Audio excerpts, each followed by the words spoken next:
I'm Ernie Moniz, CEO of the Energy Futures Initiative, and I had the pleasure of serving President Obama as the 13th Energy Secretary. And in that role, as Dan already said, I had the enormous pleasure of working very, very closely with the 68th Secretary of State, my great friend, John Kerry. In fact, as Dan mentioned, in 2015, we lived together quite a bit, both on the road to Paris and on the negotiation of the Iran deal. And this is a case where I'm very pleased to say familiarity bred friendship, and I think one that will continue to serve us well as John serves President Biden, and maybe I can help kibitz from the outside with the great team that the president has put together. John and I are also fellow Boston College Eagles, so fellow Bostonians. We have lots and lots of associations, and again, I welcome him, and I welcome all of you for what I think is a very important conversation as John can elaborate on the president's and his plans as special envoy, special presidential envoy for climate. And in fact, John, again, welcome. Great to see you. And let's just jump right into it with telling us about the president's and your plans for the international climate scene in 2021. Well, thank you, Ernie. It's great to be with you, and I'm delighted to appear during this week, important gathering of folks in the energy field and every aspect of the energy sector. And I might just add, it bred not only friendship, Ernie, but it bred respect, because your knowledge was essential, both in helping us with the Iran nuclear agreement as well as Paris. President Biden has set out the most ambitious climate agenda, not as a matter of ideology, not as a matter of politics, but exclusively as a matter of listening to the scientists and watching and evaluating the evidence.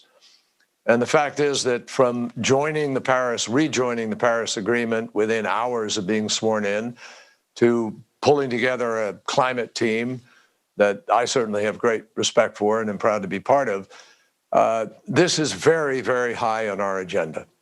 The climate crisis, and it is a crisis, and I think the International Energy Agency will be releasing data today that will document this even further, is a national security threat. It's a health threat. It's an economic threat.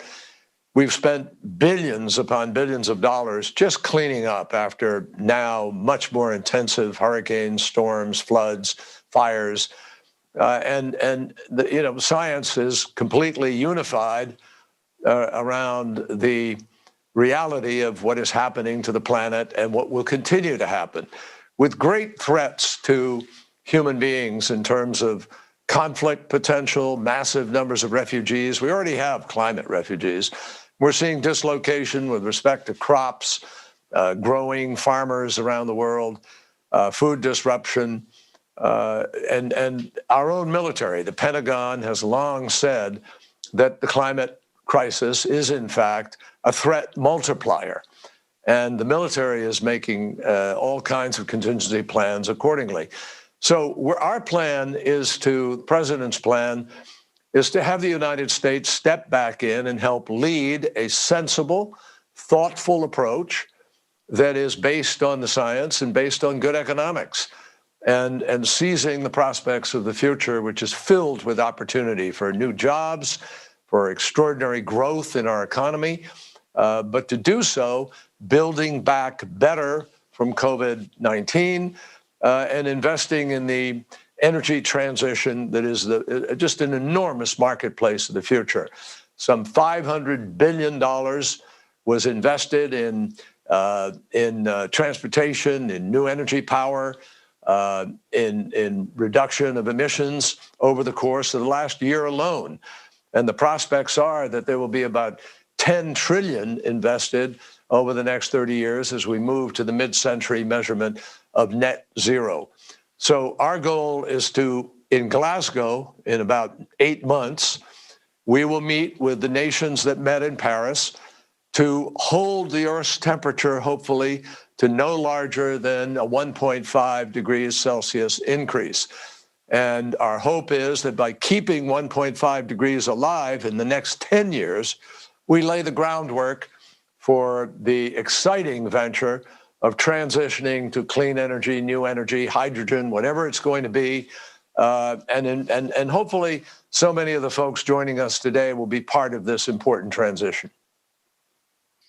Great, John. And you mentioned the importance of the president's rejoining Paris so soon after inauguration. But I would also add, it was a big signal when he appointed you so soon after the election, and in fact, that also raised the national security implications you mentioned by also giving you that seat on the National Security Council and cabinet rank. So these signals are really important. But if I go back to Paris and the road to Paris, I think one can argue that in late 2014, when President Obama and President Xi appeared together and talked about the road to Paris together, that may have been really the key turning point for the nations of the world coming together and accepting responsibility. I'm assuming that work with China, with you today, is going to be critical. But of course, the geopolitical situation with China is so much more complicated and tense. Can you just say a little bit about how you see that going forward? Well, Ernie, it's a great question, and it's obviously a compelling moment with respect to the relationship with China. Yes, there are tensions today that did not exist back then, or they existed, but they were a little more sub rosa. Now they're out in the open, and it is no secret that there is strong competition with China with respect to any number of fields, and there ought to be. That's not a problem. I think the United States, people don't believe us when we say that. President Obama used to say it. We welcome the competition. The United States does well with competition, and we're not afraid of it. What we don't want is an unfair playing field. What we don't want is our companies having their intellectual property stolen or exacted from them as a price for being able to do business and so forth. These things are obviously significant issues, and they will exist. But the climate crisis, is not something that can fall victim to those other concerns and contests, because China is 30% of all the world's emissions. It is the #1 emitter in the world. We are the #2 emitter in the world. And when you add Europe, the EU as an entity, you're well over 55% of all the emissions of the world with 3 entities. So there's no solving this by any one country alone. You have to have China at the table. And just as Ronald Reagan was able to go to Reykjavik and negotiate with Mikhail Gorbachev and turn around 50,000 warheads pointed at each other and reduce them to some 1,500 plus today, so we can deal with this as a compartmentalized issue that, there'll be no other choices if we don't deal with this one correctly. So I believe the relationship that we built with China, I remember going there and meeting with President Xi, negotiating a change in the Chinese approach, because until we negotiated in 2015, China had been leading the G77 and in opposition to most of what we were trying to do. So that has changed, and we will engage with China. We will be pursuing a track on climate that does not get confused by the other items. And we've made it very, very clear that that's the way we have to proceed. Now, I think China can be a critical partner in this, as they were before. And hopefully India also, and other countries. Russia is 7% of emissions. Japan is about 5%. We have to get the major emitting nations back together. And to that end, President Biden has instructed me and our team to pull together a summit in April 22nd, of all of the major emitting nations of the world. We're already talking to them about this. They will be there virtually, and we will specifically be asking all of those major emitter nations to raise their ambition as we go to Glasgow. We are way behind, Ernie, and you know this. Even if we did everything that every country set out to do in the Paris Agreement, and we're not, but even if we did, the Earth's temperature is predicted to rise to something like 3.7 degrees Celsius. That's obviously catastrophic. That is why the raising ambition as we go to Glasgow is so critical. And we are working now on designing our national defined contribution, NDC. We are going to hopefully announce our NDC at this summit in April. It will have to be aggressive because we're behind. And I think it will become more apparent to countries and corporations around the world how far behind we are in the course of these next weeks. So this issue of raising ambition and getting more done, of holding alive the 1.5 degree limit, and of setting the pathway clearly defined with real roadmaps for how we get to net zero by 2050, that's the key. And that's exactly what we're going to be focused on with China and with a lot of other countries. Now, John, you can make some real news by telling us what you think the NDC will be. Aggressive. It's got to be achievable. It also has to be real, Ernie. Right. And we know that. It's got to be real, achievable. Look, exciting things are happening. I mean, I think people need to be more upbeat about the possibilities here. We are staring at the opportunity to have the greatest economic transformation, certainly, I mean, since the Industrial Revolution, certainly since the communications and technology burst of the 1990s. But this is the biggest market the world has ever known. It's a 5 billion user market today. It's going to go up to 9 billion users over the course of the next 30 years. As we grow with the population of the planet, there are a billion people who have no electricity today. They need it. They want it. So this effort to transition to clean vehicles, it's happening. Ford Motor Company put $22 billion into new vehicles, into EVs. You have GM, which is announced by 2035, it's only going to produce electric cars. You got Tesla, the highest valued, capitalized corporation in the world, in automotive industry, producing only electric vehicles. So that's going to happen. The effort to transition into clean power production is absolutely going to happen. Already it is cheaper to produce with both wind and solar as opposed to many fossil fuels, most, certainly coal.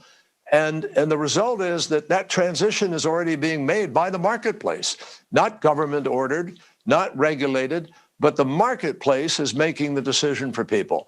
And I think if you look at what is going to happen in terms of investment, the Bureau of Labor Statistics says that the only 3 places where they predict more than 50% job growth in the next year and there are 3.6 million jobs now in that area, which is in retail. And then you have about double that number of jobs being predicted for and being held by hotels, and triple that amount of jobs of currently working folks in oil and gas. So there's just a clear direction that the marketplace is moving already.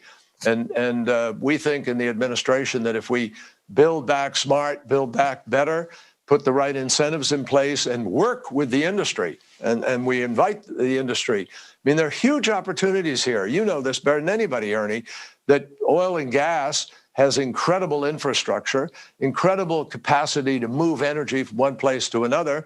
What if that happened for hydrogen? There's a future in I think, this new partnership as we design the energy modalities of the future, And I think it's a very, very exciting transition that we're looking at. John, that's great. But let me just pull the thread a little bit more on the Chinese compartmenting of the climate and other issues, in the sense that we are seeing, frankly, increasing tension on supply chain questions. China supplying most of the rare earth minerals that are so critical for clean technologies. And so the question is, do you really see being able to untangle that kind of competition from climate cooperation? I think you can disentangle some of it, Ernie, perhaps not all of it. But the fact is that India, for instance, is extremely focused on the idea of creating its own solar capacity. You know full well there are advances being made in solar panels that create panels that are 40% more efficient and don't rely on the same ingredients as the panels being produced by China in a market they have cornered at this moment. So there are future possibilities here of new supply chains, of new powerhouse production entities. As the technology advances, which it will, technology always does. And so I think we're going to see a very different field of competition, number one. Number two, I think China, in the conversations that I had when I was secretary and even more recently in these last couple of years at various conferences, expresses a willingness and desire to work with other countries with respect to some of those. And I think you have to put that to the test. I don't think we have yet. The One Belt, One Road is a challenge with respect to their funding of coal in various parts of the world. About 70% of the new coal-fired power coming online in various parts of the world is Chinese funded. And we've raised that issue with them, and that will continue to be a bone of contention. But I do think, for instance, on hydrogen, that's jump ball right now. We need to get much more involved in the development of that. I know India, I've talked to industrialists in India and government leaders who are focused on the potential of creating India the hydrogen economy as a future. And so I think, if we can make that happen in a way that is not as energy intensive as it is today, not as fossil fuel intensive as it is today, or as CO2 intensive, I should say, because if you have, as unabated carbon intensive, that's the key here. And I think that the fossil fuel industry clearly could do a lot more to transition into being a full-fledged energy company that is embracing some of these new technologies. It's not that I don't object per se to fossil fuel. I object to the byproduct of fossil fuel, which is the carbon. That's the problem. And the methane, that's another major problem emerging. So we have to be able to abate. It's the debate between unabated and abated production. In addition, I think we have to pursue every other form of energy as a hedge against whatever technology can or can't produce. Obviously, if we have a breakthrough on storage, that is going to be a game changer, and people are chasing that grail. In addition, if we can find a breakthrough on the next generation of nuclear, some people may be shocked to hear me say that, but I think fourth generation modular, some variation thereon. Bill Gates is pursuing that now assiduously. I think we need to see how that comes out in the event that something else doesn't produce. And as Bill Gates has said, one of three miracles, either the miracle of storage, the miracle of fusion, or the miracle of fission. Some people object to that, but I believe we need an all of the above approach because it's urgent that we reduce the emissions at a much faster rate than we are today. John, I can only say that your allusion to carbon capture, the abatement issue, carbon dioxide removal, hydrogen, advanced nuclear, I can only say that for whatever it's worth, I am completely aligned with you. We need to provide as many options to everyone to go to low carbon as we can. But, you've also raised now a couple of times India. Of course, India and China also have some tensions, shall we say. So, and India continues, of course, to grow enormously, even since Paris. So any comments on that kind of triangular relationship, Yes. U.S., China, and India? Well, as you know, Ernie, you worked very hard with us in the development of mission innovation. And mission innovation needs to come back in full force. There are folks working on that. We're going to try and see if we can't push the innovation curve with India. India has a plan to produce about 450 gigawatts of renewable power by 2030. It's a very ambitious goal. It's a great goal. But they need about $600 billion in order to be able to help make that kind of a transition. Their finance is perhaps one of the biggest challenges with respect to India. But they are determined to lead and to be an important player here. And we think that's very, very significant. We want to work with them. I've put together a small consortia of a number of countries that are prepared to help India with some of the finance and transition. I've been working with major investment houses and asset managers in our country to try to determine how much private sector capital can be directed in the right place here so that we can make this transition faster. Many companies, as you know, are dealing with ESG as well as SDG commitments. And in addition, now finding that it's very attractive to focus on a directly climate-related type of investment. I know Hank Paulson is working on the development of a new SPAC that will be focused on some of this. There's been enormous growth in investment, in longer-term speculation investment. And I think it's clear why. Predictions are that by 2050, you're going to have about $6 trillion a year of economic transfer taking place in the clean energy technology sector. And it's just, it's the market of the future. You're already seeing massive allocation. Last year, that $500 billion that was allocated to wind, solar, power, transportation, clean transportation, electric vehicles, is enormous. And there's no sign that that is going to suddenly be reduced. Most people are predicting it'll be significantly more this year. So the marketplace is making a critical decision here. I think this is going to race ahead, personally. That's just a personal feeling about it. Watched it over the years. This is an unprecedented level of interest and an unprecedented level of capacity that's been developed. Mm-hmm. Yeah, and you mentioned mission innovation. I think the major step forward taken on the first day of COP21. Do you see? Well, okay, I feel that even in these last 4 years, we have seen in Congress quite a bit of bipartisanship on the innovation agenda. How do you see that going forward? Do you think the United States going back into Paris is going to really elevate mission innovation and maybe establish some new directions? How do you see that playing out? Well, I do, Ernie. I think it should, put it that way.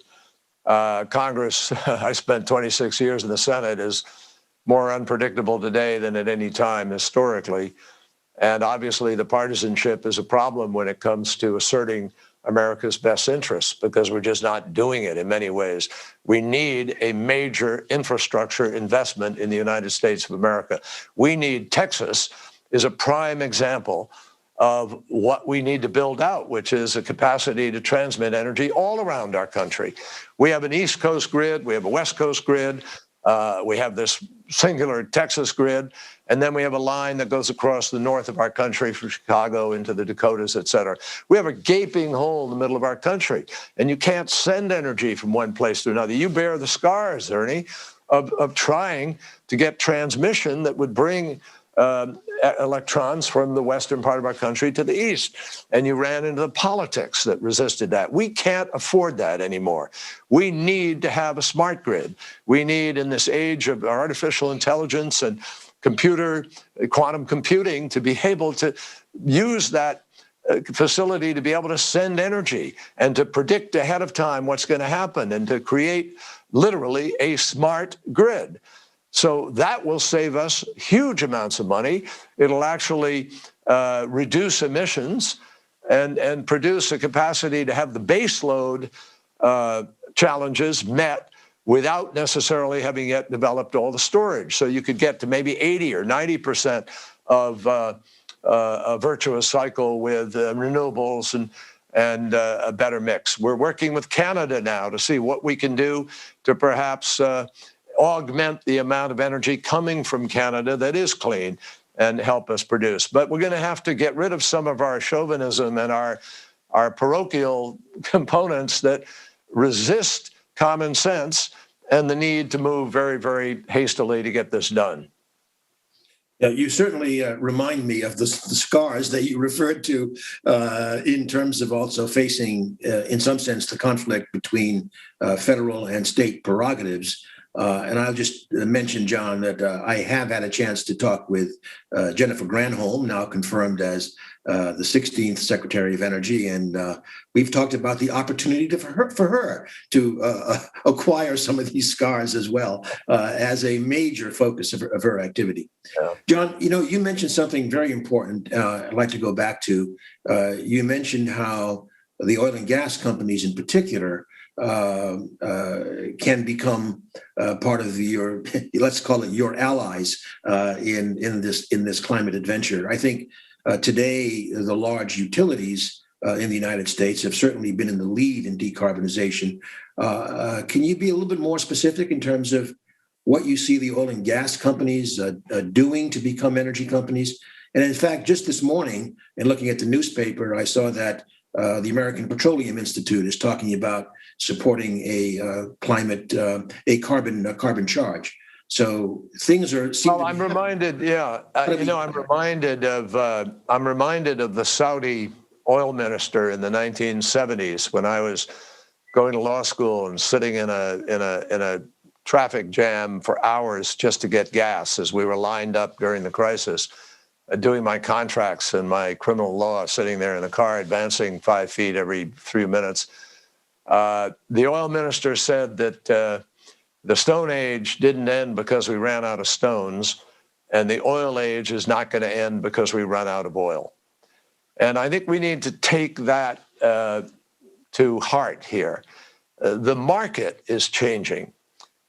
People want electric vehicles. People are beginning, they're buying differently, and they're looking for solutions, and the people are demanding this. One of the reasons China joined us a number of years ago was not just what I hope was some power of persuasion, but they joined us because their citizens were rebelling against the quality of their air, the quality of their water, and in China there was a political rationale for them moving. And so here we are now. If you're a chieftain of an oil and gas company, you can't help, I would think, but read the tea leaves of the spreadsheets of what's coming in front of you as you look at where the market is going. And you already see that people are going to be buying less gas in the future. They're going to be moving to electric vehicles. President Biden is going to be building out 500,000 charging stations across the country. He's going to be rolling out, hopefully fast, the transformation of 500,000 school buses to electric buses. So this question of producing clean power is going to grow as there's more demand for that energy, but also it's going to be clear that there are going to be less users, less people coming into a gas station. And that will accelerate, I believe, with time. So where's the revenue going to come from? If you're sitting there in an oil and gas company, you don't want to be sitting there with a lot of stranded assets. And some people are obviously fighting to hold off that inevitability. But that fight is, I think, is useless. And you're going to wind up on the wrong side of this battle. What they ought to be doing is figuring out how do we become not an oil and gas company, but how do we become an energy company? How do we produce and how do we reduce the byproduct of oil and gas, which is carbon, which is the problem, and the methane, which is the problem. So that's the challenge. There are some companies, I'm not going to get into naming individual companies, but there are some companies you're all familiar with, which are moving more aggressively to make that transition. And there are others which continue to fight to hold on to whatever the market share is, which is going to diminish.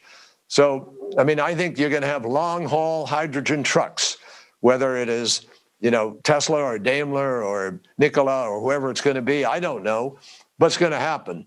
And Europe is moving more rapidly to smaller, but nevertheless, hydrogen vehicles. You have hydrogen cars.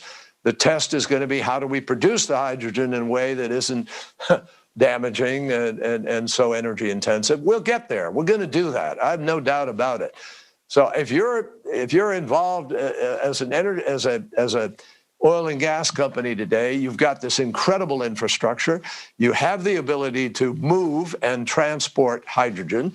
There are all kinds of ways to transition and to accelerate this transition, which we need to do. So I just, I think it's fairly obvious, Ernie. I don't think there's any rocket science in it, but yes, there still is resistance to this transformation. And that's something we really can't afford very much anymore.